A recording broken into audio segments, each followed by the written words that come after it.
Binaha ang ilang bahagi ng Davao City nitong weekend. Pinasok ng baha ang ilang bahay sa Bangkal Street. Agad namang nag-ikot ang mga otoridad para kumustahin ang sitwasyon ng mga residente na handa rin daw lumikas kung kinakailangan. Ang pag-uulan sa Davao Region ay epekto ng easterlies ayon sa Pag-asa. Sa ngayon, Intertropical Convergence Zone at mga local thunderstorm ang makaapekto sa rehiyon at ilan pang panig ng bansa. Sa Eastern Visayas, Bicol Region, Quezon at Aurora na umiiral ang easterlies, sabi ng Pag-asa. Base sa rainfall forecast ng Metro Weather, mataas pa rin ang tsansa ng ulan sa halos buong bansa sa mga susunod na oras.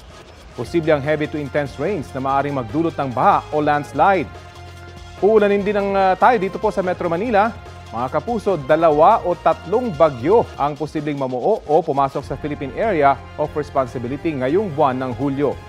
Ayon sa Pag-asa, may tsansang maglandfall sa Aurora, Quezon area ang potensyal na bagyo at saka tatawirin ang Northern Luzon.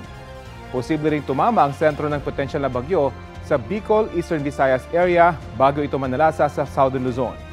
Maaari ring namang lumapit o dumaan ang bagyo sa Batanes area. Gayunman, may posibilidad pa rin lumihis ang potensyal na bagyo, sabi po ng Pag-asa. Kapuso, alamin ang maiinit na balita. Bisitahin at mag-subscribe sa GMA Integrated News sa YouTube. Sa mga kapuso abroad, samahan nyo kami sa GMA Pinoy TV at sa www.gmanews.tv.